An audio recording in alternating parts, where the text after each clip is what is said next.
nom, c'est Kim Alex Larochelle. Je suis enseignante, puis je suis avec la FPEP. Je m'appelle Laura-Ève Gagnon. Je suis enseignante pour le SEDR. Mélanie Diziel-Proux, TES. Maxime Boutin, enseignant au secondaire. Jade Bergeron et je suis psychoéducatrice. Alexandra Bigeaud, je suis enseignante au préscolaire. Sarah Smith, enseignante. Bonjour, je m'appelle Isabelle Roy et je suis interprète en langue des signes québécoise.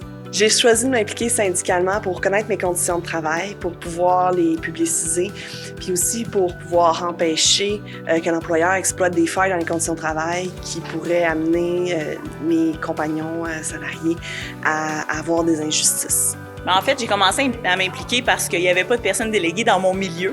Puis je me suis dit, je vais essayer d'être personne déléguée. Puis par la suite, dans les mobilisations, j'étais très active. Puis mon syndicat local est venu me voir puis il m'a dit, ça te tente-tu d'aller au camp de la relève? J'allais au camp de la relève. Par la suite, je suis devenue vice-présidente de mon local. Puis maintenant, c'est le comité des jeunes. Ça a commencé avec un maître de stage qui était lui-même dans le syndicat. Puis il m'a sensibilisée là, à la cause là, quand j'étais en stage.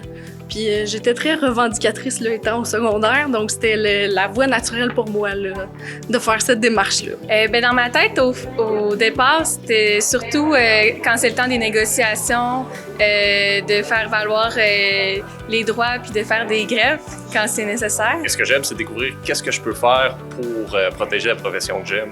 C'est une profession qu'on va avoir longtemps. Fait que le syndicalisme, ça permet justement de protéger des acquis, mais aussi protéger l'emploi qu'on aime le plus longtemps possible. Mon syndicat local, c'est sûr qu'on a beaucoup de communication via Classroom. C'est une excellente idée pour les communications.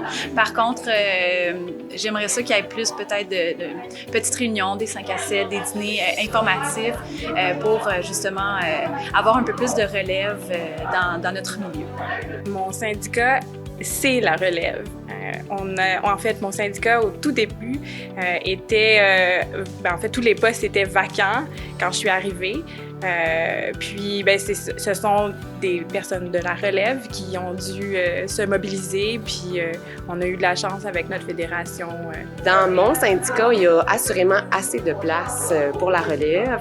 En fait, c'est ce qu'on cherche à assurer, c'est de s'assurer qu'il y a une relève de jeunes qui va prendre la place pour continuer le travail. Dans mon syndicat local particulièrement, parce qu'on cherche toutes les façons d'aller chercher ces jeunes-là pour leur montrer à quel point le syndicat est là pour eux, puis peut les amener à aller beaucoup plus loin, puis à être mieux dans leur insertion professionnelle. Puis quand on participe à des réseaux comme le réseau des jeunes, mais on se rend compte que c'est partagé à travers la province dans différents corps d'emploi.